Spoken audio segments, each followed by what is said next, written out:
It's going to take a second for it to think. Chanting, dancing, summoning deities, healing practices such as acupuncture, Reiki, therapeutic massage, plant medicine. Dude, my brother doesn't even do yoga. He yelled at my mom for doing yoga.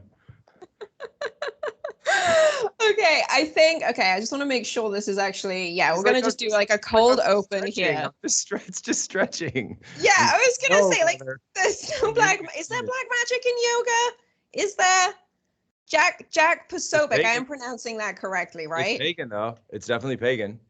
I mean, there's good and bad within, I think, like, well, it depends, right? It depends. If you're taking it to the level of where you're going beyond the physical movements of yourself and you're really adopting those spiritual ideas and spiritual practices, then yes, you are dabbling in paganism 100%. Okay, so what brought this on, though? Like, that was the biggest thing. So when I saw your tweet, which is how this whole podcast... I said, did we start? Are we recording now?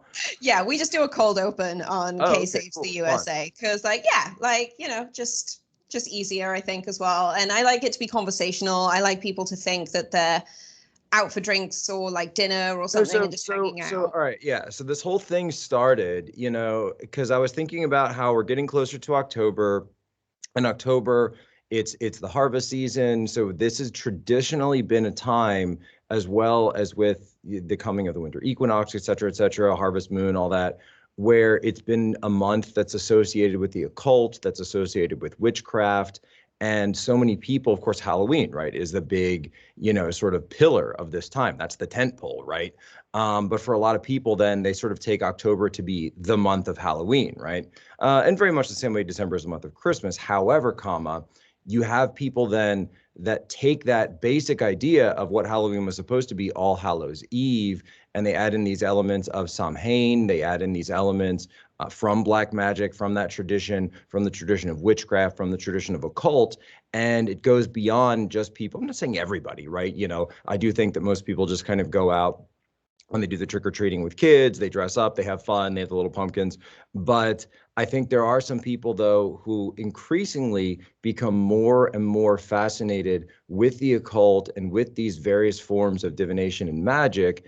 And so it was something where I just wanted to say to my followers, because, I come to this as a Christian, my family's all Catholic, we've always been Catholic, and to just say, look, if you're someone who's following me and you're trying to walk in that path and you're trying to stay on this line, then you cannot be messing with that stuff. And in general, it's just not a good idea anyway. So I put out the tweet and I was talking about, I think, tarot cards and fortune telling. And then another one I put up talking about Ouija boards, and they went so viral.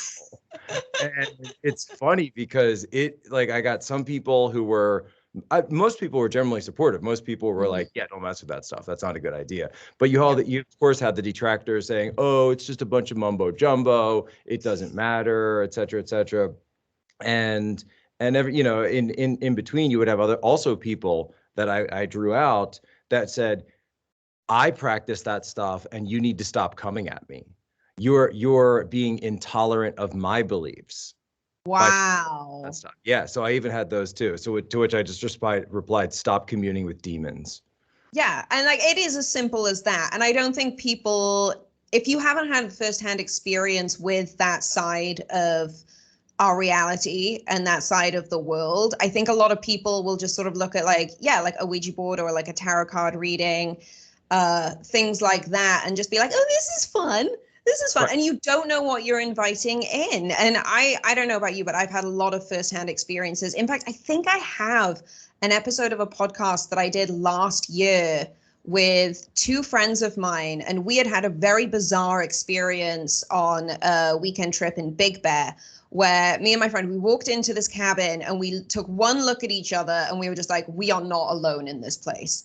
Like, this is not good. And like everything that could go wrong went wrong. And as we were leaving, I was like, guys, I don't want to like mess this up for anyone, but I'm pretty sure I brought something back with me. Like, I think something came with me from this house. And then I ended up leaving whatever that thing was in my old apartment. But I come from sort of an old Welsh, I don't really like, I use the term gypsy very flippantly because it's something that gets passed from generation to generation. It can skip generations.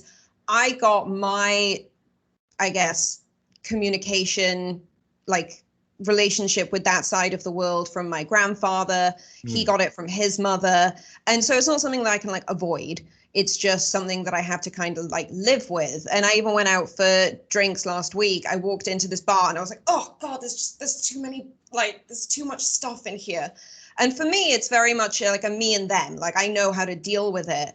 But when you're inviting it in and you don't have any understanding or any control and you're using it for those darker purposes, you have no, like, I've never spent time with people who do that because I just have kind of a natural proclivity to avoid people who dabble in the dark what it is arts. too is that, you know, I do think that some people are more attenuated to it. I think there's some people that are more perceptive, but also as you become deeper in your faith, you will also notice when you come around areas that are just dripping. It feels drenched with toxicity and sludge and slime. And I say this to you, you know, I'm sitting here on Capitol Hill, so yeah, that's how I felt about the city I've been here almost 10 years. Actually, it'll be 10 years in a couple of months, and I've just always felt that way about this town, particularly Washington D.C. But also we were in. Just recently, we went for the 4th of July we go to southern Maine, where my mother's family has some place up there. But we actually stopped by, and Tanya, my wife, wanted to say, she said, oh, let's check out Salem is nearby, Salem, Massachusetts, because we flew into Boston. She said, let's check out Salem. I've always heard about it. I always wanted to see it. The minute we got there, I said, it just feels so dark here. It feels, and it's in your face. It's right up in your grill. There's this witchcraft store, this occult, this apothecary, et cetera, all of this other stuff. By the way, you know, going through some of this, a lot of people don't even realize that in the original Greek of the Bible, the word for sorcery, which was basically synonymous with witchcraft, was pharmakeia. Because it was considered the practice of giving drugs, the practice of alchemy, like apothecaries. These were all considered derived from the exact same sort of milieu. And so that's actually something that we even carry on today. We say pharmacy, we say pharmaceuticals, pharmacologicals, right? And yet we don't even think about in the past the etymology of that very word.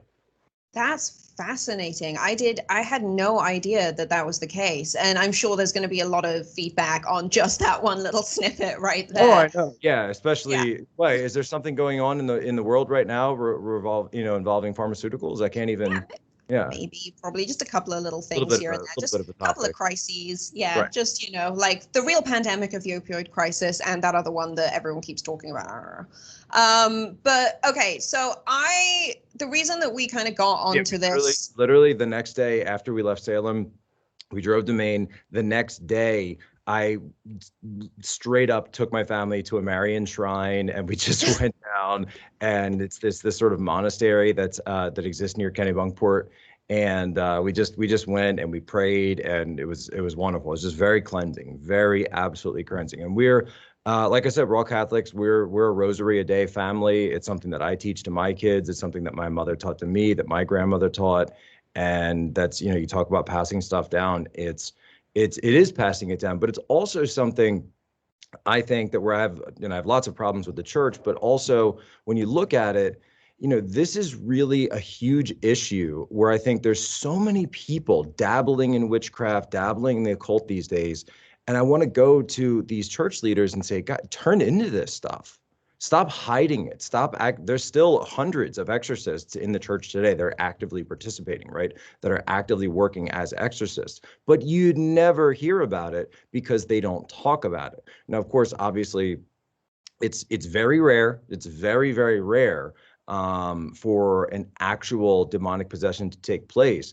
But if you read the New Testament, demons are talked about, I think, over 50 times in the New Testament, and the majority of those are discussing demonic possession, right? So for the church, this is something that's actually a requirement that each archdiocese has to have at least one archbishop. I'm not saying they all follow it, but it is a requirement.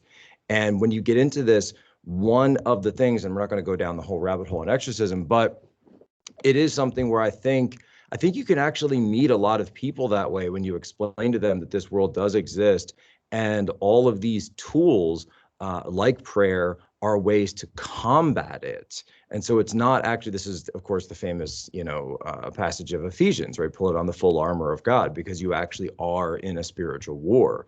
So it's not like these things just exist and they terrify us and they torture us and they cause us to suffer. No, you actually can fight back. But the key is, right, the key to all of it, and, even without going down the whole exorcism rabbit hole, is it has to be invited in, right? There has to be an entry point. It's not just something that's going to walk past you and then boom, right? Now you're possessed, you're this, you're that. No, there's an entry point. You had to open a door somewhere. And that's why I say don't mess around with the Ouija boards. Is it Parker Brothers or whichever it is, right? They're not the ones that are purveying it. But if you're using that to open a door, if you're using that to mess around with that stuff, you don't know what you're entering into. You don't know what you're getting into. You don't know who you're bringing in. And by the way, you think, right, they're called what? Familiars, right? Spiritual familiars, right? This is the thing, though. Of course, a demon or a dark entity is going to use a familiar appearance to you when they come to you. It's not going to come up and say, "Hi, I'm Beelzebub. I'm going to take your soul now." No, it's going to be your grandmom, or it's going to be, your childhood pet or a cousin, whatever it is, whoever your loved one is that you've lost. That's exactly how they would appear. And this is also something, by the way, that I don't know if a lot of people understand, but it's actually something that comes up that you see in some levels of the Black Lives Matter movement, that when people go around, they actually form summoning circles. And this is something where I literally looked this up because I didn't want to get into this without, Media Matters is going to come after us on it. I'm at georgetown.edu, all right? Georgetown.edu, and it says on the website, we'll have to post the link in the description for everyone Dr. as Melina well. Abdullah, the chair of the Department of Pan-African Studies at California State University, Los Angeles, and founder of BLM-LA, opened the event stating that the movement is first a social justice movement, but it is first and foremost a spiritual movement.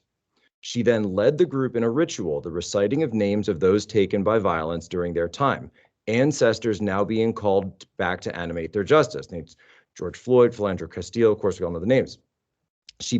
As each name was recited, Dr. Abdullah poured libations on the ground as the group of over 100 chanted, I'm not going to say it, but chanted a Yoruba term often used by practitioners of Ifa, a faith and divination system that originated in Africa.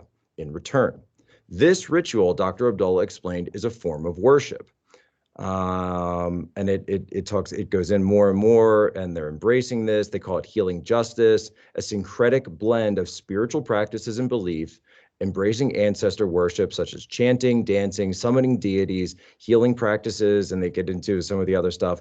And I want people to understand that these things that have brought themselves certainly at the very forefront of our society have ties to stuff that's far, far more ancient than I think a lot of people even realize. God, that's kind of terrifying. So you said she was an actual professor. She's one of the LA founders for BLM. I mean, I can't stress this enough to everyone listening at home. Unless you were born into this and you have no other choice, you don't know what you're doing with this kind of, I don't even want to call it work, because I term it as work because it's something that I have to work through, I guess, in my day-to-day life. But this kind of, what's the word I'm looking for? It is, you're inviting in danger and darkness before you will ever be able to invite in light, unless you were born into this and this is what you're raised with. And, I've spoken to medicine women about this. I've spoken to healers about it. And I had to stop actually seeing my healer because she got to the point where she would actually throw up after our readings because of the stuff that I would put out for her. And it's not for me, I understand it. Like, I understand my kind of Welsh upbringing, but when you dabble in this stuff and you bring in so many other people, like 100 people in a room, I dread to think what was actually realized. A lot of these take place outside. You when you see the videos, they're usually in streets, right? And so, just chanting the names itself without the extras is probably not going to that level. But the more people you bring in, the stronger the chant then becomes. Yeah, I don't know, because where does manifestation come into this? Because that seems to be like the new kind of thing that everyone's into. Oh, you can manifest your destiny. You know, you can sit, and if you think really hard, you'll realize all of your dreams. And it's like, yeah, but what are you giving up in order to realize them? So, and this is something that, I actually had a comment come into me on this, and they said, Jack, I go to Latin Mass every Sunday. And the reason I do is because there was a point in my life, and I'm not going to say who it was, but there was a point in my life where I did dabble in that stuff. And what came back to me was the biggest thing to me that proved that there is a spiritual world, right? Whatever is beyond, whatever personal perception of that is. But for me, I viewed it as something negative came into my life. And what scared me the most was not that it wasn't a bunch of mumbo jumbo or anything, but that it worked.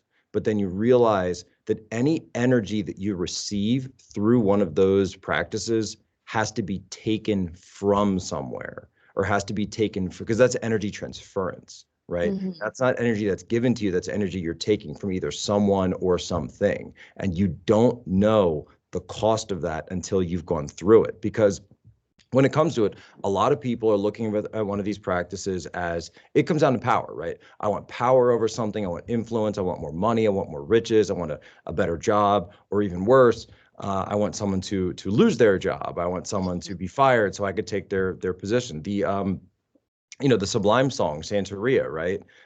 That's Brad Novell. He wrote it, and then of course died a couple of months later from heroin overdose.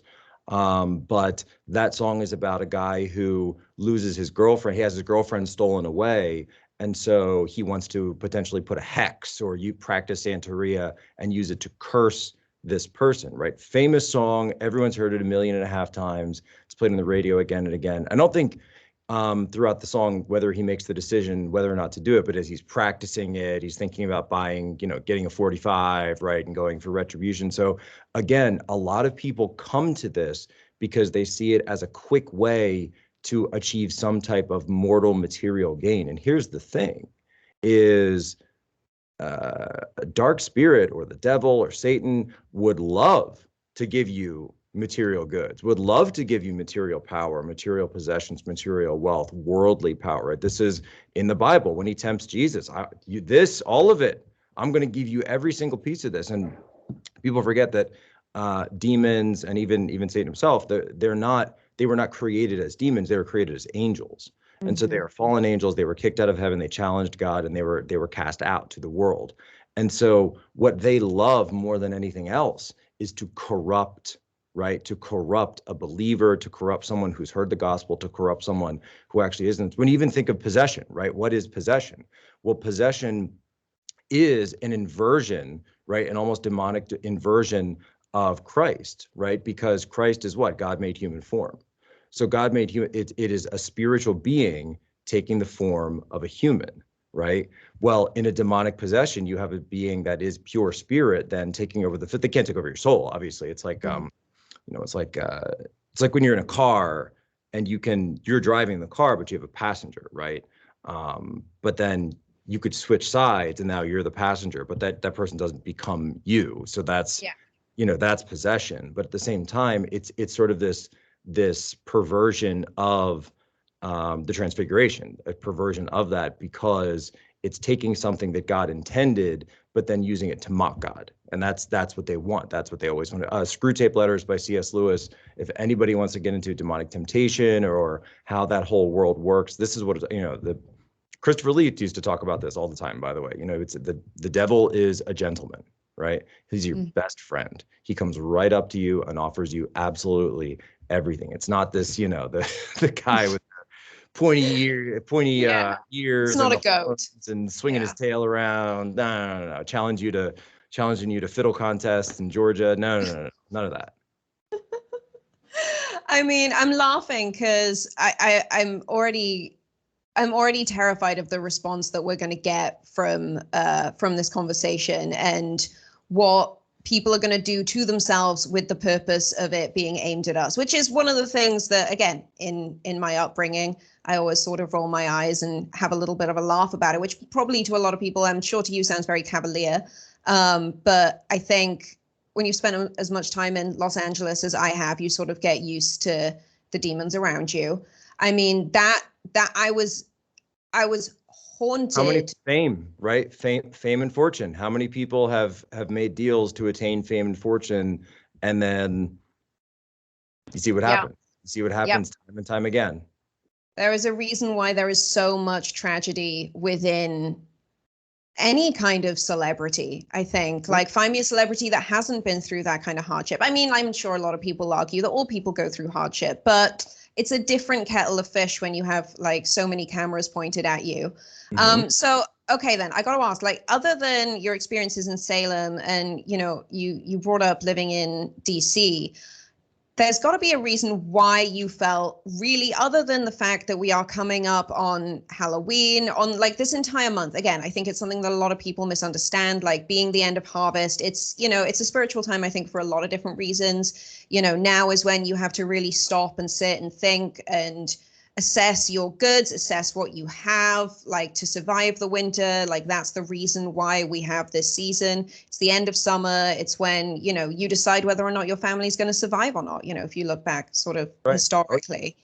But there's got to be another reason why, like, not a lot of people would have the guts to go out and talk about this stuff. Like, it's kind of like the alien thing, right? Like, people look at you like you're crazy, but two things. First of all, I believe it. I believe in this stuff, right? I believe in what the church teaches. I believe, I've got my rosary right here, most powerful weapon there is. And we do say every day. But also, so I'm also a father. I've got 2 kids, and my oldest son, the 3-year-old, is now kind of at the point where he's actually really into Halloween. And this year, I think, is the first time where he kind of had his awareness is just off the charts from where it was just even 6 months ago, right? So he totally understands that Halloween is this thing, and he's just into pumpkins and all this stuff all the time. And he wants to do songs and read books, and he loves it. He thinks it's the coolest thing. And so that's, I think, partially seeing his interest in that at such a young age. It's obviously he's being drawn to something, right? There's a whole world of stuff out there between we, of course, we take him to church, but we let him watch Paw Patrol and everything else too. Which I actually think is a good, like, I don't think Paw Patrol is bad. And I think if there's any subliminal messages in it, they're all quite good, as a matter of fact. Help people understand practical skills, et cetera, et cetera. Yes. But, looking at Halloween, it's also it's a time to discuss this stuff and to put it in the proper context. So as I want to put that in the proper context for my son, that's something that's been going on in my private life. But then also I live in this world where I've got my sort of public facing side. And so, my thought is, well, while this is on my mind, and, what should my message be to obviously my adult, followers and fans, et cetera, et cetera. And it's just that, look, this stuff is out there.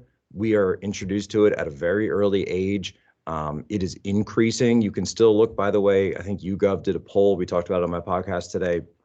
Just last year, 50% of Americans still believe in ghosts, still believe in demons. So this is something that's actually very widespread. So it's not something that, I think, I mean, look at how many horror movies there are every year about ghosts and possessions, or even this last Conjuring film where the 3rd one, I think it was, that just came out, which it's actually quite Christian if you look at it and you actually follow some of the stuff that they're doing is. And again, it's an inversion, right? It's a perversion. It's a priest who had broken his vows and had a child born out of wedlock, and then he hid the child while acting as a priest for all those years. So it's the classic case, right, of a priest who becomes corrupted. And also people, I think, when they look at the church, they say, what's the issue with priest being corrupted, priest committing sin? And I say, well, on one hand, you see this across other institutions as well. You see it with teachers, you see it with doctors, military.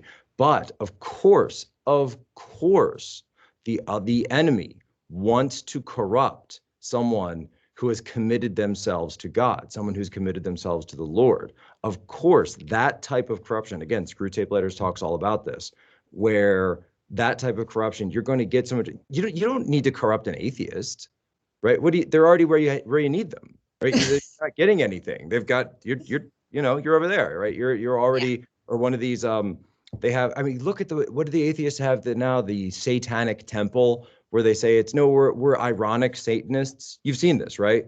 No, I try to avoid, like, unless I'm talking to people directly, I can't. Everywhere. It's They're just all over the place. So there's this atheist organization that has registered themselves as the Satanic Temple. What? And as a religious organization, they're verified on Twitter. They respond to my tweets every now and again, and I'm surprised they haven't. It's very interesting, by the way, they haven't touched any of this stuff particularly, even though it did go super viral. But they will come out and say, "Oh no, we're ironically satanic, right? We say we're satanic in order to gain benefits as a religious group, but actually we're atheists." They even sued Texas over the latest abortion bill, saying that where they tried to actually come out and say this, and they wrote in their tenets, in the actual satanic tenets, and I went to the website, I checked it all out, and I'm like, I'm like praying in Latin the whole time. I'm looking at this stuff, in nomine Patri et Filii et Spiritus Sanctus, and that that abortion, essentially, they have a right of abortion through the Satanic Temple. And I look at this and I say, this isn't exactly the first time Satanists have conducted child sacrifice as a form of worship and a form of spirituality. This is actually something that's quite ancient, quite, for thousands and thousands of years that's going on. And so, I wonder if this is actually something where, what a great marketing tool, right? Just tell people that it's ironic. Just tell people, oh no, it's a joke. We're making fun of the Christians. Come join us here at the Satanic Temple, where we can laugh at the Christians to get. I'm like, do you guys not see what's going on here?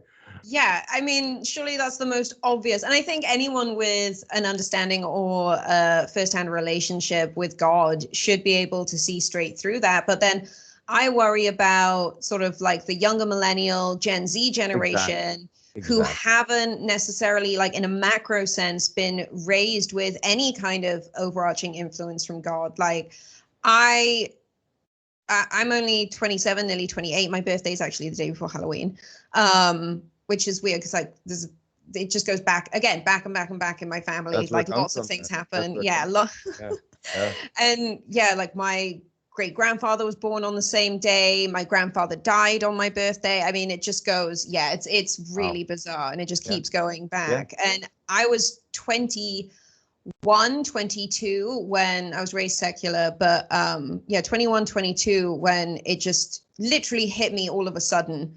Like God exists, and I know that for a fact.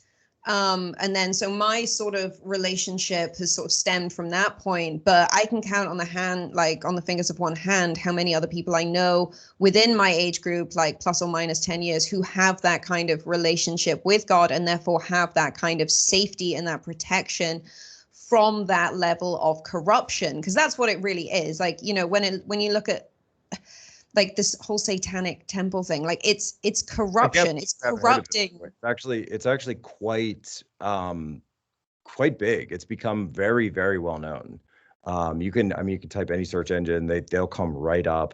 The lawsuits they've been doing, some of the headlines, because this is what they do. They try to inject themselves into the public parlance with the idea of, and then the media, of course, eats it up, because you have this sort of pervasive anti-Christian mentality throughout most of the major media today to say, oh, you silly Christians and your backwards beliefs about letting child be brought to term, and believing that you shouldn't have to social distance when you're going to church, or believing that you have to be in a physical church to worship the mass or to celebrate, just shut it down. And I think, to be honest, I think that a lot of people, because for me, the first time in my life when the lockdowns happened, this is the first time in my life has ever occurred where I would walk up to a church, and some of these modernists, even in the church, you go there and you have to wonder about the infiltration, because I've never had it occur to me where you could walk up to a church and the door would be closed and they say, "We're full, you can't come in." I mean, imagine that thought. You just, the very essence of that thought, you cannot come to church. I mean, that's That's not a church then, is it? I don't No. I don't see what the difference is. It's like we were in Toronto and we saw we saw the one of these, of course it was Episcopal, right? One of the Episcopal churches, and it had a cross on it, but then underneath they had one of these banners that said refugees welcome. Of course, they're very political over the refugees welcome. And I was saying to my wife, I was saying we should go around and add the words to the banner, refugees welcome, of course, to learn the gospel. Because again, that's what a church does, Yeah. right? That's what a church is for, first and foremost. Of course, we have physical charity, right? And the corporal in the church, we call it the corporeal works of mercy. But you also have the spiritual works of mercy, right? You can't have one without the other, and you can't only take care of the person, right? The corpus, the body, without taking care of the spirit, or else you're kind of missing the point. I can go to a hospital, right, and take care of most of my, sort of Maslow's hierarchy of needs, but with maybe not the top, but but when it comes to the spiritual works, no, some depending on which, by the way, you can find Christian hospitals, you can find ones that have been sponsored by the church. That's actually where my son was born, and was in one of them, and it was fantastic. It was absolutely wonderful service. We had a chapel right there, so we were able to take him within like a day of being born. It was just wonderful. So not for baptism, but we were able to take him to the chapel and kind of sort of a presentation of sorts, right? To just, hey, you're going to be with God from day one, from minute one. You're going to be right here, and there's no claim on you. There can be no claim on you because you're already. That's it. You have already been claimed. You've already been chosen, and this is one of the criticisms that I think that you get from like the Reformationists and Protestants of the church is that people will say, oh, why are you with infant baptism? They say, oh, you shouldn't do infant baptism and christening. And the point is, because it's not by your volition. Well, what the church would respond back and say, it's the intention of the parents, right? It's the intention of the parents over their child that allows in. But then, of course, there's also the sacrament of communion and the sacrament of confirmation, which as you continue on, right, it's not just the one thing, right? So you continue on, you go forward. And that's also one of the different beliefs of, well, I'll put it this way, not to get into the debate of the church versus the Protestants, but I will say this to all my Protestant friends, very ecumenical here, right? Everyone talks about being saved, right? Are you saved? Are you saved? Are you saved? Hey, by the way, are you saved? Right. And I'll say with this, saved from what? Saved from what? What are you being saved? That's exactly what we've been talking about this entire time. Saved from what? You have to be saved from something, right? And so I feel like there's so many churches, and particularly these progressive churches today, the progressive Christians, they just leave it out. They don't even want to talk about it. They don't want to discuss hell. They don't want to discuss sin. They don't want to discuss temptation. They don't want to discuss corruption or any of this. It's all love. And it's this sugary, candy, gooey kind of like, hey, man, is everybody happy to be in the house of the Lord today? Yeah. Is everybody happy to be in the house of the Lord today? And then they take a big sip of coffee. All right. And you guys watch The Office? Huh? I just saw this episode the other day. It's like, come on, okay, we're gathered for Jesus. Great, awesome, good. But, right, you cannot have Christ, the Redeemer, right, and Christ who is of love without judgment, right? And the Christ that condemned sin, right? So they'll do this whole thing. Oh, you're perfect just the way God created you. You're perfect just the way God created you, right? Okay, but God also gave us free will. And God also gave us original sin. So original sin you have to overcome by being baptized. I think most people agree with that. But also that original sin is part of human nature. And this is amazing because every philosopher from 2,000 years ago and 5,000 years ago, the Bible understood this. But every philosopher since then has come to us and say, there seems to be this human nature that's immutable. And we all have this thing. It's like, yeah, we laid it out. It's original sin, nasty, brutish, and short. Hobbes totally nailed that. And so you have to overcome it, but you also have the free will to choose wrong, right? You have the free will to choose sin. And that's kind of the whole point, because without sin, you cannot have love, right? Because it has to be a choice. It has to be of your own volition. And if it's no choice, and this is what was the Forrest Gump thing? Are we all just kind of bouncing around, or is there a plan? And I think there's the plan, just like when you were talking about your family, right? Of course, your grandfather, your parents want the best for you, right? I want the best for my kids, but I know they're going to screw up every once in a while, right? Yeah. I know that, it's not going to be perfect. And that's how and it's the same relationship with God, because God knows that, okay, I could force you, to be automatons and be robots and be just sort of some kind of coded floating around AI that's programmed to do whatever I want. But without free will, what's the point? Okay, so I want to go back to so what you were saying about these more sort of like progressive churches. Why do you think that they leave out the information that we're discussing today? Things like the fact that those demons do exist, that if, you practice your free will in such a way that you're sort of forgiven for everything without really having to, necessarily repent. You're just going to keep repeating those same cycles. That's going to bring in more Right. of that darkness. Like, Why why do they leave that out? What is the purpose of that? Sins. Go and forgive sins. Right. He says it so many times. Like it's not even really up. I mean, I know people debate it, but it is actually up for debate, right? Because Christ dying and resurrecting, that opens the door, but you still have to walk through the door, and you still have to be invited to walk through the door. Right? You can't just, it's not just like, oh, the door's open, so I'm good to go. No, no, no, no, no, no, no. The narrow gate, right? Remember the narrow gate. There's a wide path and a narrow gate. So everyone, if you're trying to, and again, I'll preface that with, if you're trying to walk on that path, if you want to be Christian, if you want to be a believer, you want to follow the precepts of the church, it is not easy. And it is not something that is, you can just kind of go through life on autopilot about. It's really not. And I think they leave it out. I don't think they necessarily have nefarious reasons for doing that. I don't think that they're necessarily, though that some of them I would question, especially here in Washington. Maybe they do have nefarious reasons. Maybe I'm being a little too optimistic. But no, I think that there's this idea, and that goes, it's being worldly, right? It's so worldly. I'm just going to go with the times. I'm going to go with whatever trends on TikTok. I'm going to go with whatever gets me retweets and whatever like the top, kind of story of the day is, or the nouveau justice movement, the new morality, whatever it is, whatever's poppy, whatever's popular, I'm going to go with that, but I'm going to add Jesus on top. And that is essentially, number one, of course, it's a tax shelter, obviously, for progressive activists. But number two is it's easier, right? Isn't it so easier? You don't have to do any work, right? You just kind of show up, you drink your coffee, walk around in your sneakers, you have a good time, right? It's simple. And then boom, you're good to go. It's so liberating, and it's justifying for people. It's actually justifying to think that I went in, we talked about the Bible, we thought about it, we looked at it, and therefore I'm good to go. So I don't have to do anything now, right? I can live my life however I want. I go in, it's like filling your gas up at the gas tank, right? Nobody thinks about how, what do I do once I fill my gas? Gas in the car, go, right? So that's, to them, that's church, right? It's not this idea of, I've always said one of the most holy parts of the Mass is at the end, right? Go forth to love and serve the Lord, right?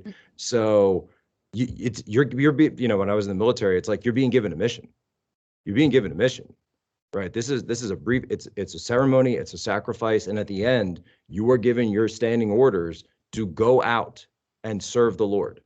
Right. This is not, that's in your life and the other. And, I really do believe that at some point we will all be faced with our Creator, and he will say, look, I gave you this many years.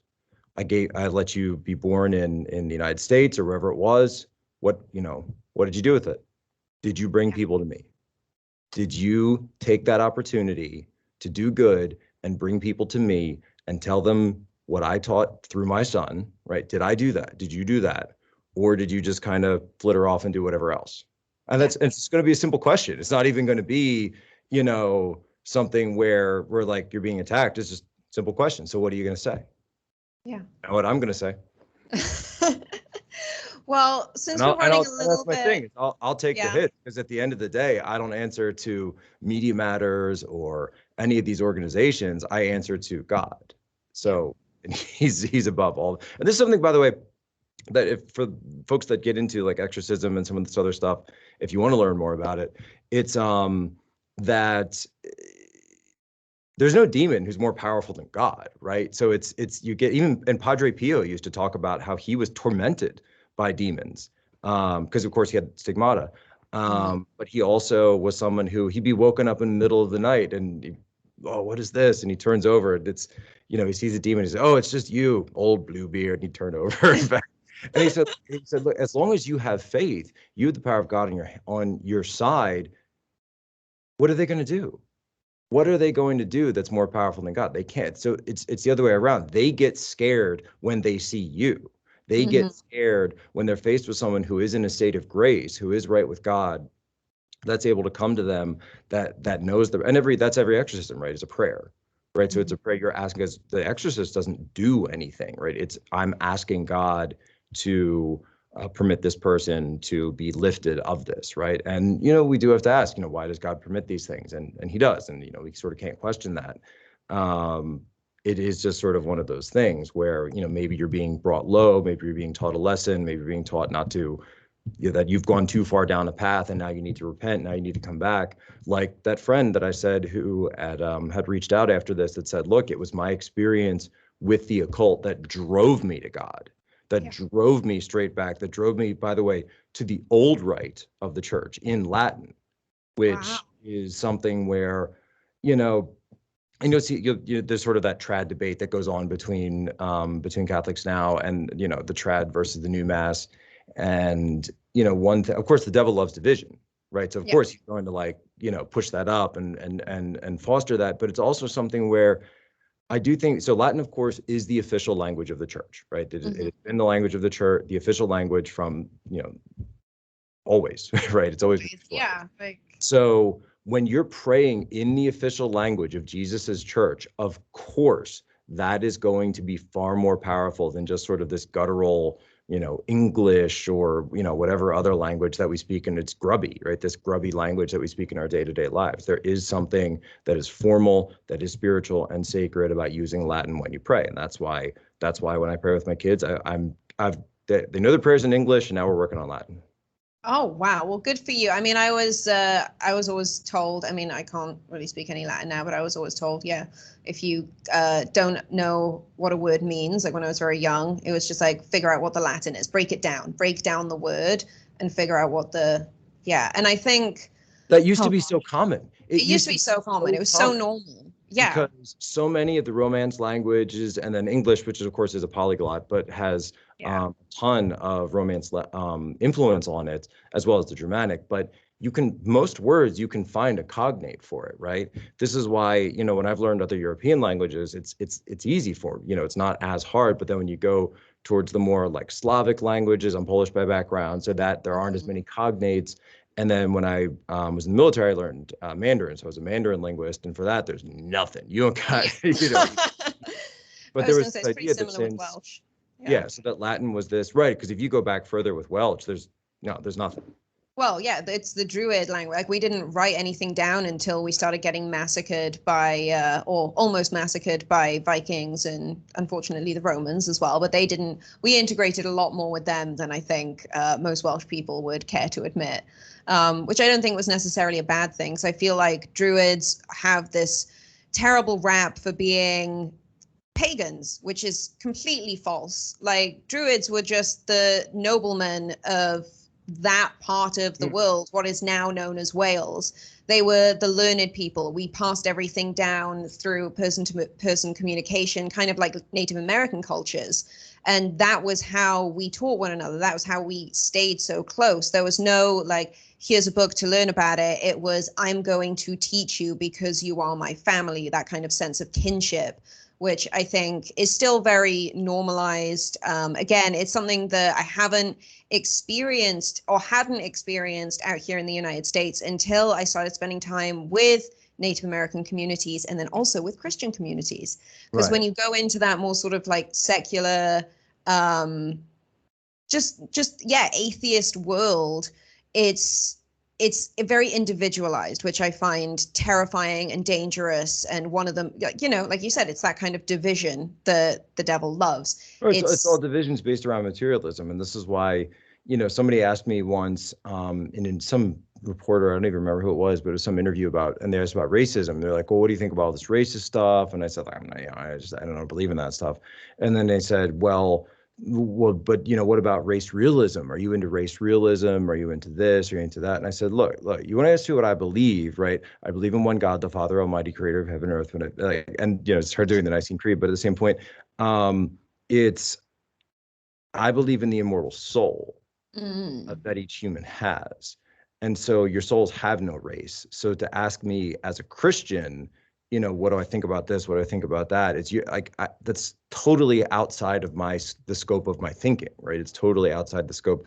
Now, obviously, are there cultural issues? Yeah, sure, obvious, of course, right? Like reality is what it is. But if you want to ask me at just my personal belief on those matters, then no, as a Christian, that's not something that we get into at all. It's like, I want to share the gospel with everyone, right? That's my job. Right. That's what I do. Whoever you are, hey, you guy, read the gospel, right? And it is that sort of divide and conquer. And I wonder, in my, I'm a writer. I don't pretend to be anything else. But I guess in my sort of writing, my specialization is in these kind of macro psychologies, macro sociologies. Sociology is a science. I will die on this hill. But when I look at what's happening in particularly the Western world, sorry? I said it's just as fake as all the others. Exactly. Thanks, mate. My parents are going to love that. And they hate that I've become a conservative, which I find hysterical because they prefer all of my conservative friends to me. When I look at what's actually a scientist, and she would appreciate that. Oh, well, good. We'll have a great Christmas dinner after all. But no, I feel like, the whole reason that I do this podcast, I'm not a huge fan, like I said, I'm a writer. I'm not a huge fan of, talking unless I'm doing it for the purpose of the betterment of the people who are listening. And I named the show Save the USA because what I see is this macro division, divide and conquer, if you will. And so when you started tweeting about the occult and tweeting about that kind of almost invasion and normalization of that kind of darkness, of that relationship with the devil, of that relationship with materialism versus humanity and versus what is so essential to our soul, which is that community, which is that relationship with God. The first thing that kind of struck me was, oh my goodness, that could be, that's a metric right there. What you brought up was a metric that would definitely play into the level of division that we are seeing as a country. And I think it's interesting that you bring up racism. Obviously, that is the topic of the moment. I think it always sort of has been in the United States. And when we step out and say, no, my version of Christianity is correct, like your version is, you can't come to my church because you have a different skin color, or, you can't go, like, I worship in this way, you worship in that way. To a certain extent, I do agree with you. I do think that these more progressive churches, I don't know. I've worked with too many people at these progressive churches, and I agree there's not enough kind of actual like self-reflection and growth that comes from just going once a week and giving yourself a tap on the back, or like, going a couple of times and having a chat. This is something that it's absolutely a deficit, right? There is a spiritual deficit in Western Christianity where they have lost actual connection with the spirit, right? Actual connection with the sense that it's not about whether someone's playing with guitar or playing with an organ. It's not about what kind of coffee you serve. It's not about any of this. It's about giving homage, right, to our spiritual Father, right, who exists in a world beyond our world, who created this world, who simultaneously existed outside of our world and inside our world, right? That's what this is about. And if you don't actually believe the words you're saying, and you get the legalists who get wrapped up in, well, this word translates as this, and it's okay, man. You can't do this, and what are you doing praying on Sunday instead of Saturday? And I think you're totally missing the point. I think you're actually missing the boat. This is, by the way, something that Jesus talked about. He said, don't be a Pharisee. Don't do that. Don't get wrapped up in this. Why are you feeding people on a Sunday? Why are you harvesting? Because we're hungry. Because we're going to eat it. Yeah. Like you can, but God said, like, okay, like you don't have to be that literal. You don't have to don't be a legalist, right? you know, and so, Jesus didn't, I don't know if there's anything where he specifically was preaching to the lawyers, but he certainly to the tax collectors, which was considered a sin back then, which I always think is quite interesting.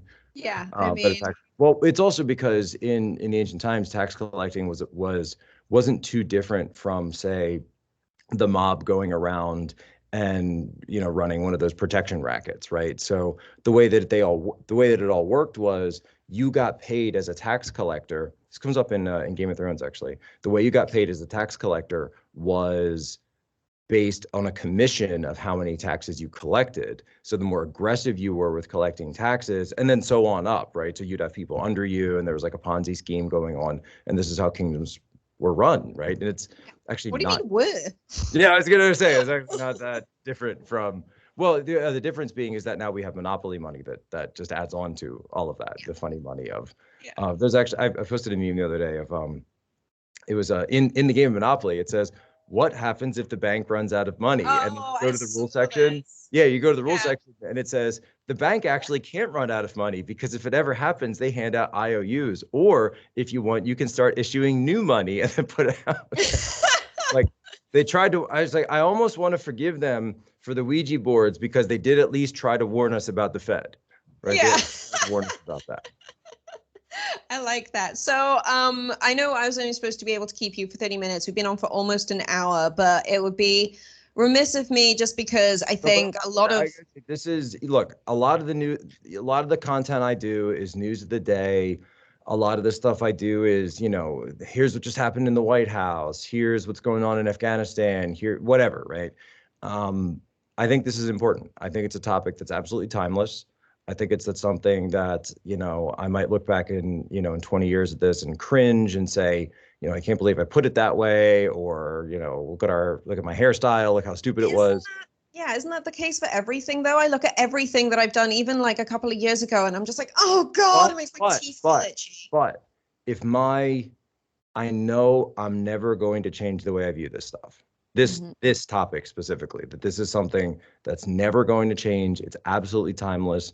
And for anybody who's listening, it is evergreen content too. So this is something you could listen to today. You could listen to it a year from now. You could listen to it 5 years from now.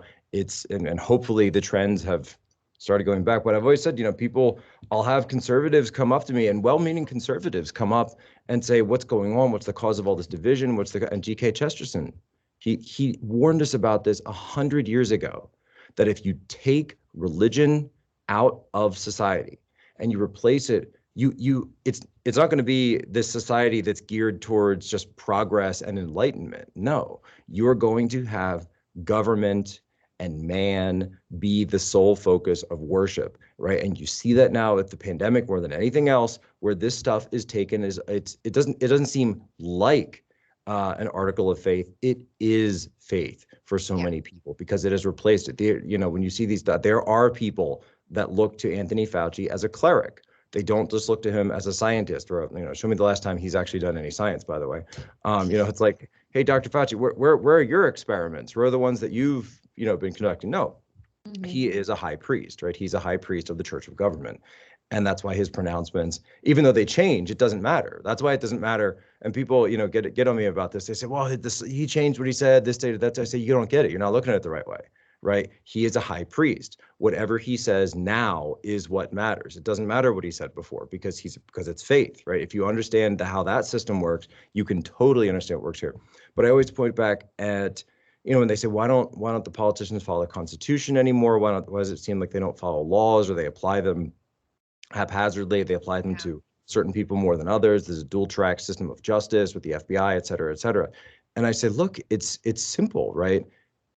If you take away morality, if you take away religion, if you take away God, then it's just power, right? It's just Nietzschean, right? At that point, it's just will to power. And this is what Nietzsche warned about. So many people got that wrong. They read Nietzsche and they think that he wanted God to be dead. He said, no, he said, you are killing God, and understand what will happen to society once you kill God. And that's what made him go crazy.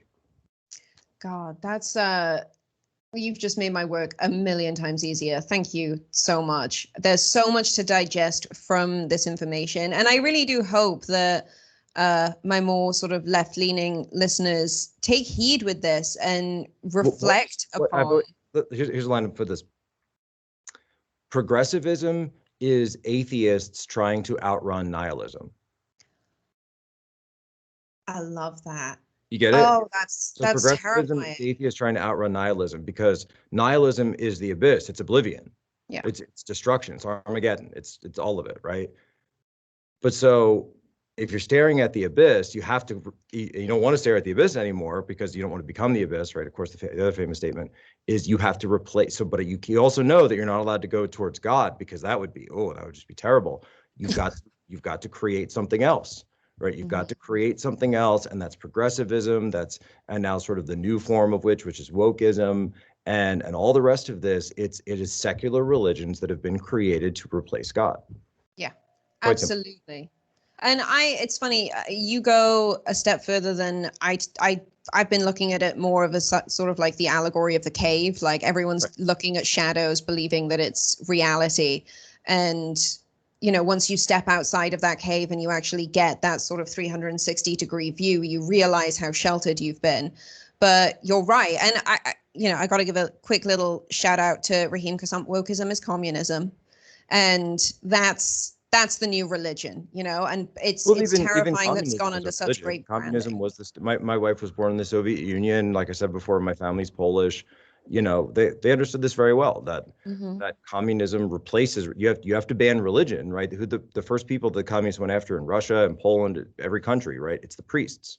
Yeah. Right? Because if you take away the priesthood, if you take away the priest caste, they take away religion, then you can replace it. Because any one of these ideologies, these state ideologies, the only way that they can take over with an imperialist ideology is with the people who have become secularized. Because if you have a religious people, it'll never work. It'll never, ever work. I mean, you know, this, by the way, was the issue with Afghanistan as well, that the people there are devout Muslims, right? They are devout Muslims. And so it doesn't matter how many, you know, how much progressivism and how much, no, not just, I shouldn't say just devout. Obviously, the Taliban are quite radical Muslims. Oh, yeah. But it doesn't matter how much money and education that you put into this, because you're fighting a religious system with a secular system, and you're never going to win, because you're not offering anything at the end of the day. You offer us what? This offers us, you know, their version of heaven. So why do you think it's been so easy for that kind of secular mindset to take over in the United States? Because, you know, when I was learning about the origins of America when I was in high school, it was families and people fleeing that destruction of their faith. They were fleeing in order to be able to practice their faith in the way that they saw fit.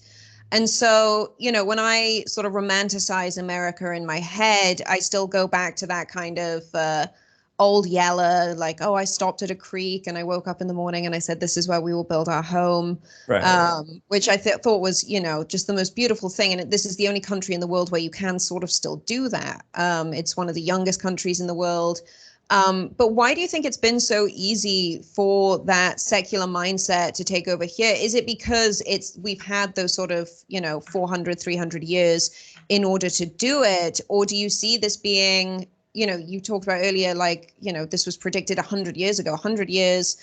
Okay, admittedly, the Taliban do think in sort of 100-year stints. They're not 10, 20-year thinkers. I'll put it this way. I don't think this is a battle that started just with the founding of the United States, right?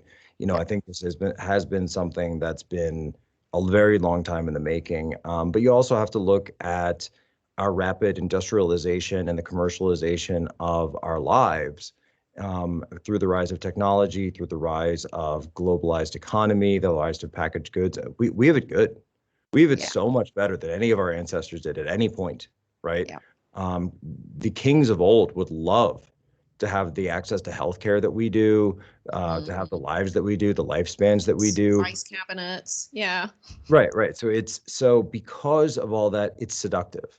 There's a seduction there because it's a softer life. So with a softer life, then, right, and again, this is why that, you know, you don't see, it's what's the need, right? What's the need for religion? What's the need for any of this? If I can go to Amazon.com and have all of my heart's desires instantly delivered to me. Now I don't even have to wait anymore, right? You know, with that, you can get almost anything you want if you're a Prime member, if you're an exclusive member, right, you can get a day up, you get it in 4 hours. And so through that convenience, though, there's a loss of work, there's a loss of a rite of passage, there's a loss of a rite of sacrifice for a lot of these things. And so it puts you in a place where you think, hey, I've got everything I need. I've got all my worldly desires met, all my worldly needs met. We talked about Maslow earlier, right? All my Maslow's needs are met. So why go to church on a Sunday? What does it matter? Why pray the rosary every day? Who cares? Nobody's looking over my shoulder, man. Right. And so I do think that because of that great success, it's also become a deficit on the spiritual side because you've lost so much of that. And, looking at Poland, so many people will say, why is it that Poland is so religious? Why is it still? Why do you cling to these beliefs still after everything you've been through? Right after 100, Poland has been. I calculated it the other day. For 173 out of the last 200 years, Poland has either been occupied, divided, or essentially subjected to communism. Right, 173 years out of 200.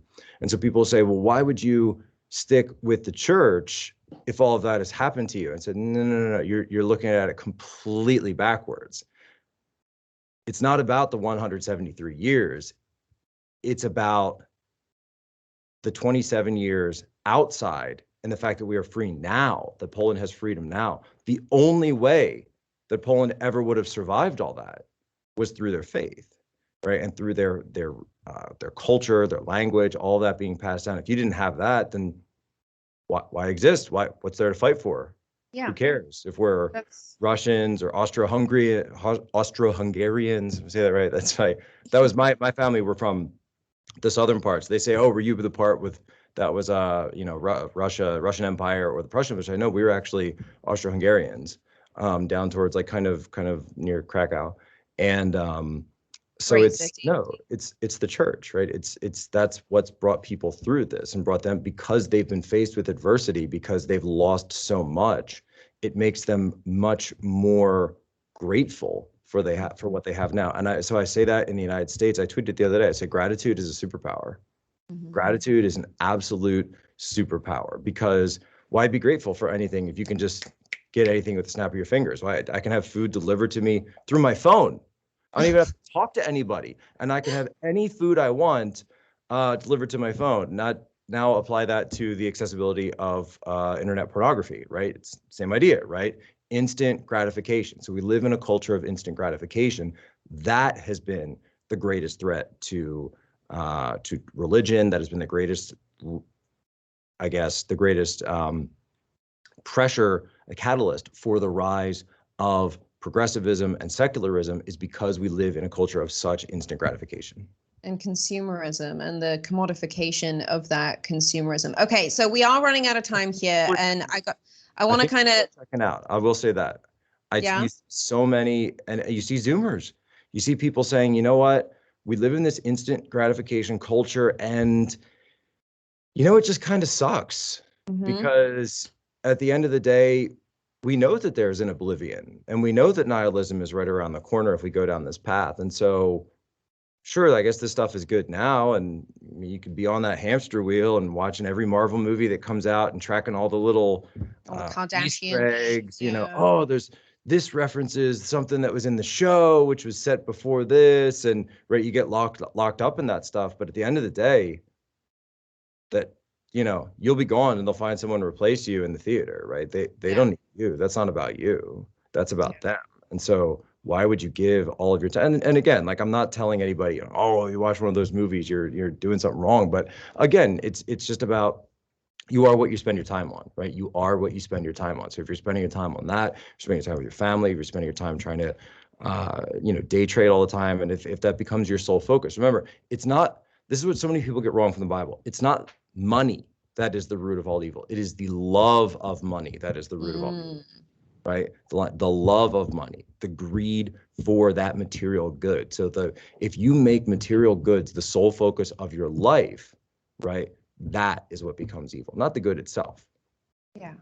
God, that's a lot to digest, and I hope that a lot of people will listen to this episode several times, not just because it would be nice to get the clicks, but mainly because you've basically solved my work for me and the work of so many of my colleagues, See, I'm not because just it's that. I'm not just eye candy. All right.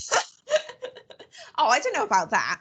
Yeah, it would be remiss if we didn't bring that up. But okay, just as we're wrapping up, I'm going to switch it up. I'm going to lower the brow a little bit because, God, I could talk about the religion of consumerism all day and the impact that it has had. You know, this is I mean, actually it's the reason why so many people kill themselves. Neil Gaiman actually brings this up in what is this thing, the new gods, he calls it, Oh yeah. where it's I haven't seen the show, but in the book it's the old gods of Europe come to the United States and they've become weakened because there's new gods in the United States, and the new gods are like, one's like a TV and one's like the US dollar, and there's all these different, you know, sort of new gods in the Is US. that American Gods? American gods, thank you, Yeah, American. I was gonna say, I was like, I'm pretty sure I dated someone in that show. As you were describing it, I was like, who's the one that played, like, the big guy played a leprechaun? Yeah. Right. But So this idea yeah. that all of, and that there's like a war now between the American gods versus the old gods, Hmm. which, you know, is kind of silly, but I think it's actually quite useful Yeah. as a way of a sort of a lens of thinking about how this stuff works, right? His thought was that a god is what you put your belief into, right, and what you worship. So it is very similar to the biblical teaching that money is the root of the love of money is the root of all evil. So love, right? To love something is to adore it. To adore something is to worship it, right? Hmm. So if you're worshiping money, then money becomes a god. God, that's terrifying. And It really is. also, yeah, and it's also the way that we're raising so many of our young people. You know, when they go to school Me, these days, it's, not me. oh, let's teach you how to, you know, like, do all of these things so you get a job, so you become part of the system. And if you don't have X amount of money, then you don't really have that kind of Well, I mean, purpose. our education system is based on the German system from the Industrial Revolution from the late 1800s, and the idea, like when you go to school, you're not being taught the various subjects. You're being taught. I mean, you learn a little bit about it, but no, what you're being taught it to do is to memorize something, to Hmm. repeat it, to regurgitate it. The idea of cramming for a test is the most, like, it shouldn't exist. It Yeah. shouldn't even be. That's not education. That's anyone can do that, right? Who's better Mhm. at memorizing and regurgitating? And then they push you through those, so letter grades and all the rest of it. It's the assembly line. Like, you're being taught to show up on time. You're being taught to be obedient, to be quiet, to do as you're told, to follow the formula, and then repeat it every day for 8 hours a day. What are they doing? They're training drones, right? You're training an assembly line worker. You're training someone to sit in a cubicle and be in one of those cubicle farms, cube farms, I call them sometimes, that they just want you to be in, to be part of that system. And then you're given a little bit of individuality of, oh, well, I can support, you know, my team. And who's your team? Well, it's assigned by your where you live, right? You know, that's my team. So it's even that is assigned to you, which people don't like when I talk about that. Because really, you know, that's a very strong, like, it's like a third rail, especially for Republicans. Oh yeah. And the same deal with colleges, right? Go, which college you go to? Oh, what this one or that one? I said, well, what does that have to do with you? Oh my gosh, don't even bring it up, right? But it's, you know, that's the only individuality that's allowed. Whereas if you go back to the older version of education, it was, you're learning a skill, or, Hmm. and the idea was that you would be, you know, you would be taught the mastery of that skill, and then once you had achieved a certain level in that, right, then you might add on something else or go to an advanced level. There wasn't this idea of, you know, just repeat it until you can get a 75 on a test, and that means you graduated, Yeah. and that means you've got the skill, right? That's silly, right? And like, by the way, I didn't get 75s in school, but even for me, see that even for me, like, I get defensive about it because I have to talk about how good I did in the system, right? Because it's Yeah. ingrained, it's so ingrained in us, and it's Yeah. like, You I just, identify by your accolades that are externally sourced for you, hmm? instead of sitting back and going, okay, who am I? What actually brings me joy? And how do I manifest that in a way that it can help me survive in the real So world? I think some of this stuff, it's looking backwards is actually kind of useful because it deconstructs it. So find me a picture of one of those family reunions where they've got the grandmother or the great grandmother, and she's got, you know, all the different generations and all the kids. Everybody loves those photos, right? They're so heartwarming, they're so wonderful. But let me, this is like the Poso twist that I always throw on things. So the Poso twist that is, does anybody ever look at one of those pictures and say, gee, I wonder what her job was? I wonder how much money she has in the bank. I wonder what was her title at the office? Did she work a full 9 to 5? What kind of parking space did she have? No, nobody thinks that. You wouldn't even put it into your realm of consciousness, because you are looking at what that woman, that amazing woman, has put into her. And this is why women are amazing. This is why women are incredible, and women need to be like actual femininity needs to be upheld, because women can actually create life, right? Men can't do that. Like, man, we can't do that. That's why men are expendable, right? That's why men send up to war, why we have all the crap jobs, because ultimately we're expendable. Like, we need, as a society, we need more women. But you know, you don't need, nobody asks those questions when they see a grandmother. I've got my wife's grandmother is still alive.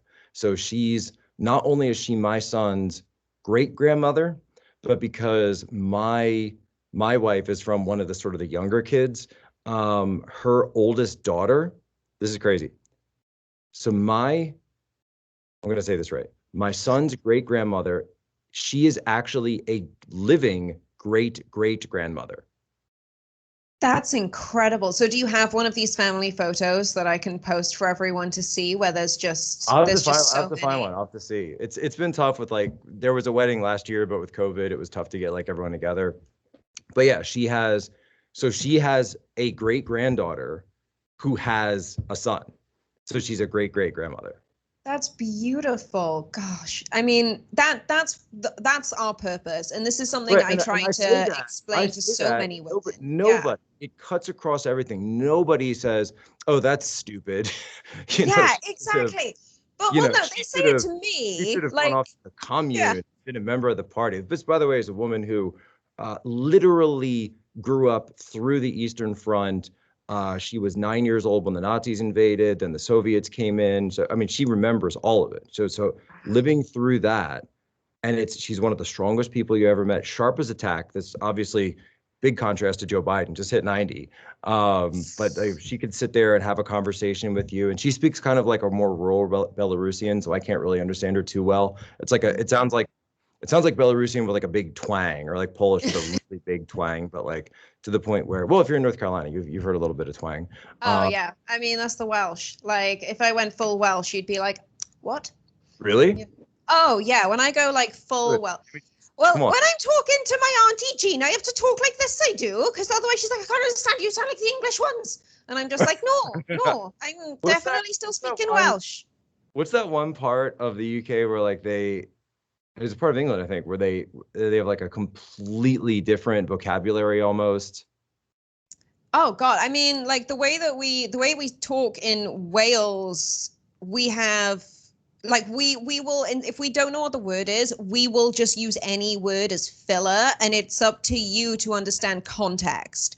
And so that's how I was raised. You know, if you couldn't understand, like the main example that people use is like the word for drunk. You know, you just go, I was absolutely car parked. I was. But I think Cornish is very similar. You can kind of draw a line from Wales down through Cornwall into sort of like Brittany, and then we all sort of speak same-ish sort of language.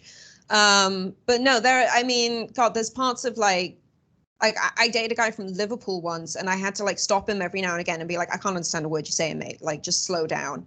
But yeah, I think, yeah, it's something, you know, I sort of put this accent on so people can understand me out here. But when I go out in North Carolina, I speak in my full Welsh accent. So yeah, it's definitely.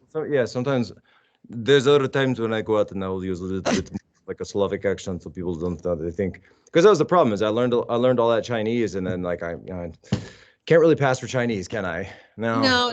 I mean, you know, maybe if I close my eyes, maybe. But yeah. Like they're like, oh yeah, he's Polish. Got it. Yeah, got it. I feel like Poland, I always say this, Poland's the most underrated tourist destination in Europe. I had the best sushi in my life in Poland. The only problem with that is you need to stop saying it. Yeah, it's like people don't want you to talk about how great Utah is. It's the same kind of thing. Poland, Utah, incredible places. Never been to Utah. Oh, it'll change your life. I tell you what, so this No, is no, my something. wife's been there a million times. My wife's been there a million times. She's done Salt Lake. She's done Taos. She's done all, or not Taos. What's the other one? Zion, they got like Yeah, all the Zion. ones. Yeah, Yeah. and it's never come up. It's just literally Oh, never. do you know, I had the option last year to buy a 40-acre ranch with one of my dearest, closest friends, and we didn't do it. We could have. It would have been very cost effective. We could have made a lot of money just from the land itself. Even just having friends come and sort of like break cults People and who stuff bought there. property in 2019 are doing very well right now. Yeah, don't. I know. I Yeah. I know. know But God somebody has a who plan. I I'll know get my ranch somebody who one day. bought a house in Santa Barbara in 2019, and he was telling me, he's like, it doubled. Like it's Yeah. just doubled in value at this Which point. I said, blows. are you selling it? He said, yeah, we're selling it. Like we're gonna Yeah. take the money. Yeah. And it's like, that's great, but that's also inflation for you. So yeah, it doubled, but if Hmm. you're staying in the area, it's not gonna do you any good. Yeah. Like, I mean, I don't know why anyone would ever want to stay in California. Talk about No, like, no. yeah, the whole place. I'm trying to write my book about it right now. And okay, so this is something that I First time struggle I with. went to LA was 2014, and I was driving through, and I just kept driving. I was like, It's this is just, this is the first. I'm an East Coast guy, but I'm like, this is LA. This is what it's really like here. Oh God. Oh no. yeah. And I just kept going. It was, we started off talking about the occult, and the only reason that I'm watching the new series of American Horror Story is because one of my neighbors is in it, and I'm very, very happy for him. Um, I think I that show, watched the all first season scary of things that, scare and me. The only reason I like The Conjuring is yeah. because it has that biblical undertone, and because I kind of What's the get new it. season? It's split into two halves. They just released the new half last night. So this season, the premise is it's called Red Tide, and the premise is this sort of struggling TV writer goes up to just outside of Cape Cod, and he's trying to be creative, and he's trying to get some semblance of success. Mhm. And again, it plays into what we were discussing earlier, that kind of worship of something other than God, Sure. Yeah. essentially. And he bumps into these two incredibly successful people. One's a novelist, the other's a playwright. They've won huge awards, and they introduce him to this black pill. And they say, if you take this pill and you're supposed to be successful, if you are supposed to be this great of your generation, then it will manifest. This is what I'm talking about. I didn't even know that series was, I mean, obviously I know that that's like a show that gets into a lot of occult stuff, but that's Very scary. exactly what I'm talking. That's exactly what it's like. That's exactly what I'm talking about. And I'm not saying that people come up to you and show you a pill, but if they do, say no. Yeah. But and that's not a vaccine thing. Blah, blah, blah. No. But I felt it was such a But great metaphor for fame. that's exactly what I'm talking about. The people said Yeah. there. How many people would say no to that? How many Oh, people no would one. say, oh, all I got to do is eat this, and then Yeah. you'll But have, there's a catch. There's a what's the catch? catch. So the If you catch, take I the assume, was pill, not supposed to be successful. Then what?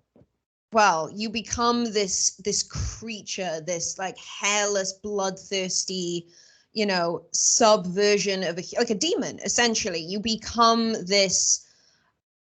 I don't want to. I You don't want to give become away like an too many anti-Semitic. spoilers. The full series is out, so I highly recommend watching it because I felt, having just left California, having literally just escaped.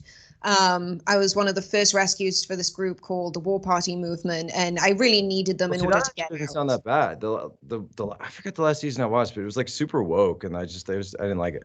It's so honestly like that show. There's a few episodes, like a few series where, like the first, I would say 3 or 4, I couldn't go anywhere near them. They give me nightmares. That's Ryan Absolutely Murphy, right? terrifying. Sorry? That's Ryan Murphy, right? Yeah. Does it? Yeah. Well, so what's weird is as much of a train wreck that Glee was, when he did the O.J. Simpson one not too long ago, Oh, that was fantastic. I So mean, there was one line in that trying to figure out changed. Yeah. did something change with Ryan Murphy, because that was really well done. I mean, I love the 911 shows that he does, and I'm not ashamed to say that. I think they are so much fun. They are absolute trash, procedural rubbish, but it's one of my favorite parts of the week is watching those shows, the 911, and then he's got 911 Lone Star. And I'm surrounded by firefighters and first responders in my life, and they're all like, this is the dumbest thing I've ever seen. This is not anything like it is in reality. Why are you watching this? I'm like, because it's escapism.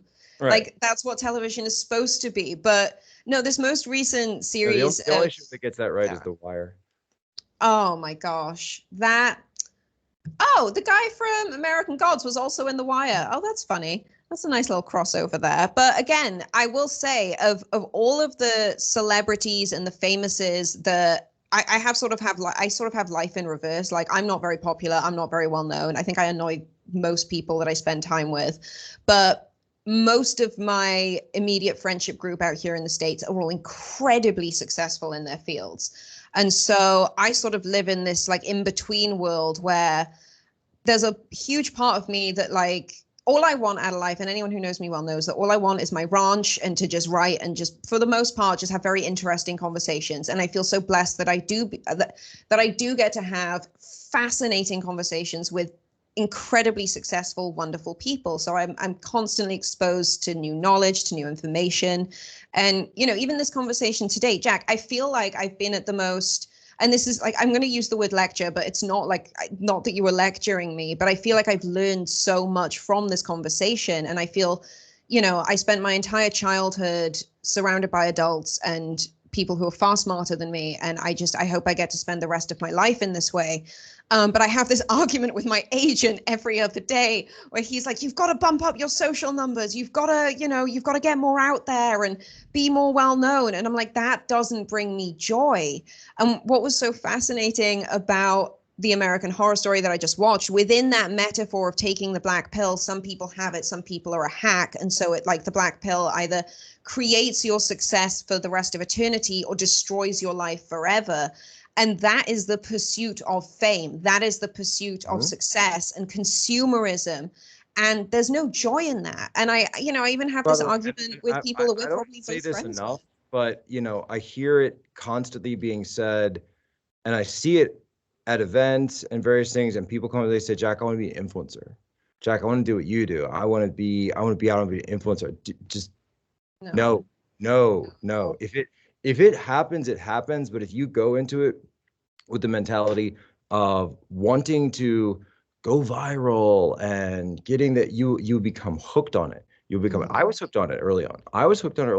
When I could figure out, oh, this goes viral, and that'll give me all these retweets, and it's set up in such a system where it becomes addictive. Right? To say they use the exact same setup the casinos use in gambling. I don't do any gambling. I don't do any of that stuff, casino stuff, and that's not me. And it's so addictive, though. It's so addictive. And so you have to like we were saying earlier, you have to come to it with your, knowing where you're coming from, right? Coming to it with the right purpose and the right mentality. And only if you are right, only if you are prepared. It's like when a priest goes in to conduct an exorcism, I don't think people realize that there's no such thing as an emergency exorcism, right? That doesn't exist. So, because by the way, like it could just be that the person has mental issues, and then now they think that you're doing something to them, and that's when it gets really bad. And so it's a long drawn out process. But before a priest goes into an exorcism, the priest has to put himself in a state of grace. So he's got to spend a week in reflective prayer, going to confession, confessing sins, having them absolved, going through this whole process. Because if you go in there and you're being faced with a demon, right, they're going to use all that against you. They're going to use, oh, I know what you did last week, and I know about this thing that happened with your brother, and I know about this one, and they're going to pick at you, and they're going to pick at you because they know exactly what your buttons are. They know exactly how to do it to get you to fall off and to get you to stop saying your prayer, to get to corrupt you, and to cause you to doubt what it is that you're doing. And remember, it's not that you're doing something, right? You're asking God to intercede, right? You're asking for God to permit this person to be released. That's it. That's an exorcism, right? It's not some fancy, like, you say the words in a certain way and then the demon goes out. No, it's you are asking And it's this whole big, I'm not an exorcist, right? But the more you read about exorcism, the more you find out about it. It's the person it has to be the right time for them to be released, and the priest has to be coming in asking for it at the same time. So there's a whole slew, a constellation really of events that have to take place for an exorcism to be successful. Mm-hmm. And by the way, and this is hard for I think a lot of people to hear, but sometimes the answer might be no, or not yet, right? Or not yet, right? This is not yet the time. Yeah. And that's hard for people to hear. Have you ever had sort of a firsthand experience with seeing anything like that manifest, like in like kind of realized within, like, I'm not like, I don't want to like dumb it down and be like, have you ever seen a ghost? But have you ever had that kind of deeper experience with that kind of dark side of reality? Because I mean, like we talked about it, I think very briefly at the start. I had my experience in Big Bear. I've had many experiences like that. And, again, I put up my wall. I'm just like, you can't faze me. Like, it's just not possible. Like, you can come along with me and I can help you get through to some other part of the world. But like, there's no getting in here kind of thing. And that's kind of the beauty of Welsh culture. And if you kind of go far back, it's what we do. But have you ever had a firsthand experience like that? Not one that's necessary. I mean, sure, like I said, I've been in places where I've had that feeling. I've certainly been in places. For me, it's usually more about cities than anything else, cities and towns more than anything else. It's not, it's not necessarily the classic, like, you're lying in bed and a book floats over. So like, that's It never happens like that. That's totally Hollywood stuff, right? This is more like you go into an area and it's like a sink, like an energy sink, almost like a black hole. And you can feel it, right? And you feel it kind of pulling you down, and you just want to get out. You just don't want to be around it. You don't want to be near there. You meet people like that sometimes. Like I said, I'm in DC, so I certainly meet people like that all the time. Oh, yeah, I've been to the Nobu White Party. Yeah, my exactly my wife has she's more, I think she's more sensitive to it. I think women are more sensitive in general, right? Yeah, and I mean, she comes from Poland. It's one of the oldest cultures in Western civilization, and especially the natural landscape, it's very conducive to that kind of proclivity, I guess. Oh, absolutely. In my experience. So coming from that background, and again, but then also with her, being through literally growing up in the Soviet Union, right?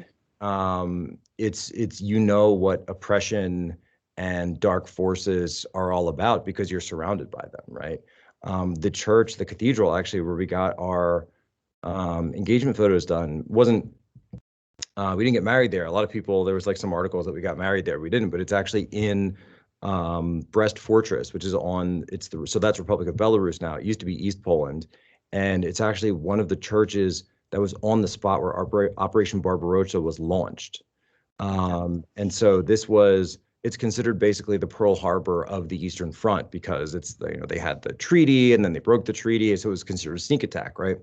So this cathedral, St. Nicholas Cathedral, was almost completely destroyed in the artillery, the shelling, literally the blitzkrieg coming across.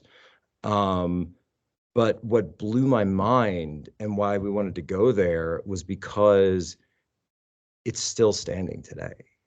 So that whole cathedral, and then after the Soviets took it over after the war in 45, or I guess 44 is when they retook the area. Of course, they weren't going to put any money into revamping and refurbishing a cathedral, right? So I think she was telling me they just put up a picture of like Lenin and like it just sat, right? It just sat for years. But now, only in the past maybe 10 years or so, it actually has been refurbished. The outside is finished, not the inside is done. But when we were there, and we went and we dressed up to take engagement photos, and we were wearing some like traditional, like Slavic, kind of costumes. Of course, I had my American flag pin on because it's me. Yeah. Because you have to, got to represent. But we actually went in. It was just the day we were there, but there was actually a wedding going on. when we went in. So we waited for the ceremony to be done, and then we went and took pictures. But it really struck me thinking about the history of that cathedral. You know, this is a place that literally stood up to the forces of Hitler, stood up to and then endured the forces of Soviet communism for all those years. And it won, right? It won. And now people can go there right now today and worship God. You can get married. You can baptize your kids. You can get baptized if you need to be baptized, right? God defeated all of them, right? It took time, but to God, that was a blink of an eye, right? To us, it was 70 years, but that was nothing. That's, you can't defeat God. It's just as simple as that. And so I think it's very important when you can find those physical presences, those physical remembrances of that type of thing. And when you see it physically and personally, I think it touches you in a way that's far deeper than, just something new. And that's what I say, these lockdowners, and they're like, oh, just watch it on TV, you'll be fine. I'm like, you don't get it. You totally don't get it. No, it's a completely different, it's a reality, like seeing it on TV, like nothing on TV is real. Just watch it on YouTube, man. You'll be chill. It's fine. It'll be fine, yeah. Just like sit down at home and like, I'll put it this way. I can be a little ecumenical. I'll say, if you liked it on YouTube, wait till you see the real thing. Right? I like it. Yeah. Like I said, that's the point. It's all about bringing people in. It's not about trying to put people down for being wrong. It's not like, I pray for people, right? I pray for the progressive Christians. I pray for the Jesuits. I pray for all these people who I really want to believe that deep down that they believe they're doing the right thing. It's just that they've been misdirected for a variety of reasons.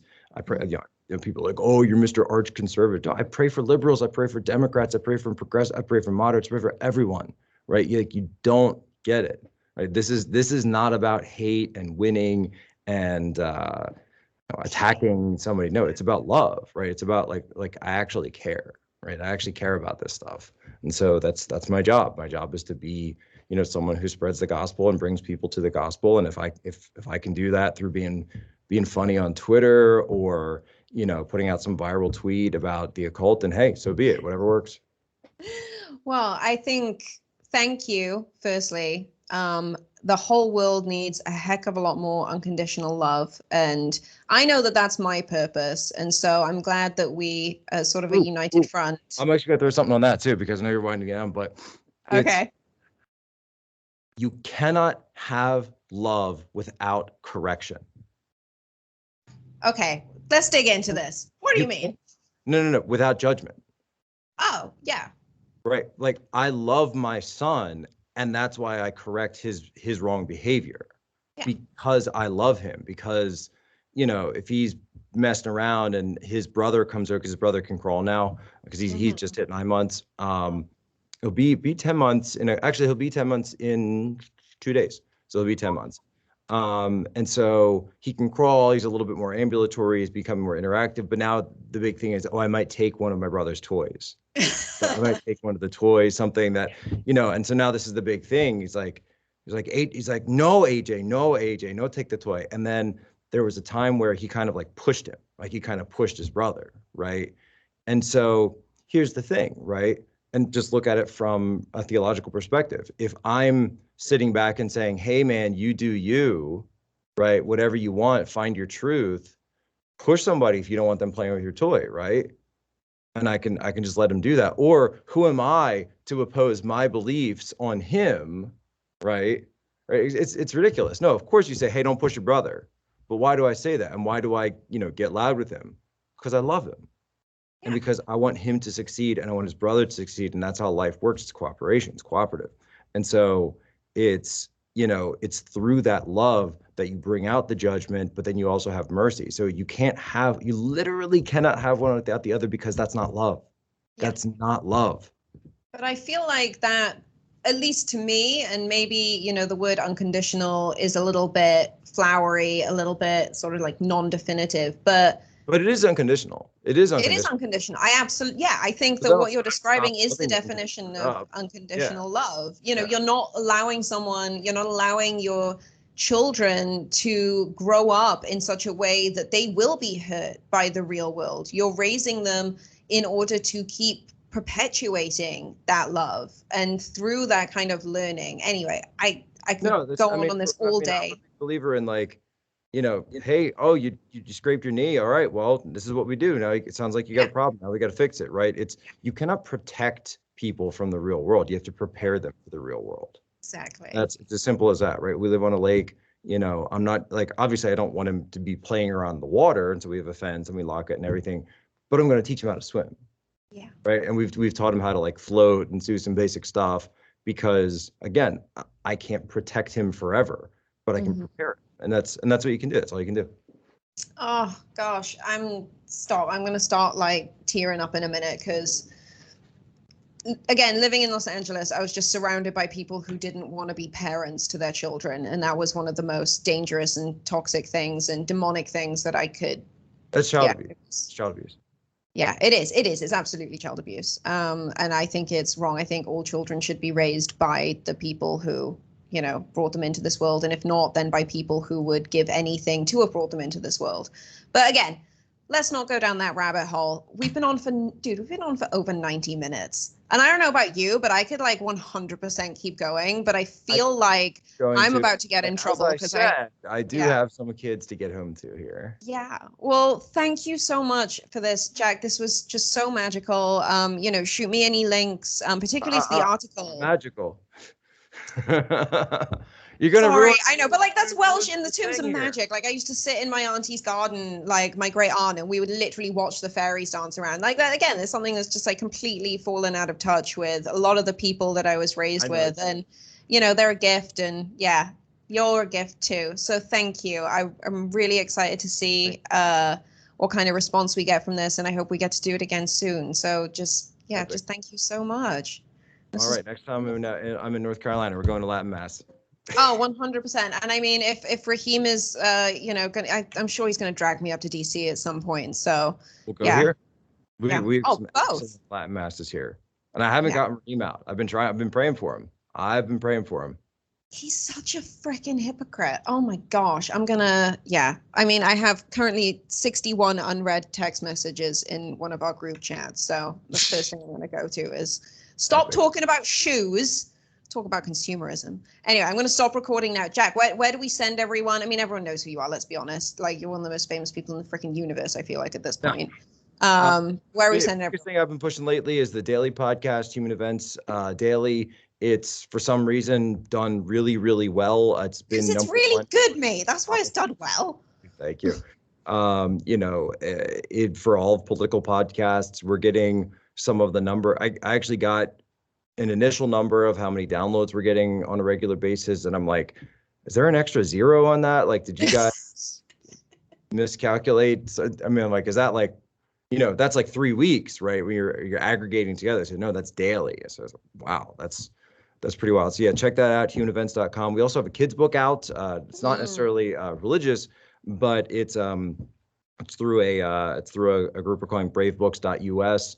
And we're just doing, it's like, hey, if they're going to put out all the woke stuff for the kids, every time you walk into a Barnes & Noble or Books A Million, I feel like the first thing you see is that table, and they all have that table, right? And every book on that table, it's a kid's book, and the author is somebody with the last name Harris, Biden, Clinton, et cetera. So Obama. People who didn't actually raise their own kids. Right. Let's just put that out there. Yeah. So no, certainly Joe didn't. But it's also, so it's like, look, we've got to do something to reach the kids. And so my book is all about communism, and it's called There's No Such Thing as Free Ice Cream, of course, right? That was how we ended up chatting, because you were on PAGS talking about the book. Thank you, Joe Pags. Yeah, on PAGS, right? And it's just like, it's a basic thing to teach kids real early. You think, hey, when someone comes up to you and says, hey, free ice cream, right? It's always a catch. Always a catch. Always a catch. Okay, so Brave Books, Human Events. I'll put all the links in the description, and I'm going to stop recording now because otherwise we're never going to stop. God bless. Thanks for listening, everyone. Thank you so much for joining me, Jack.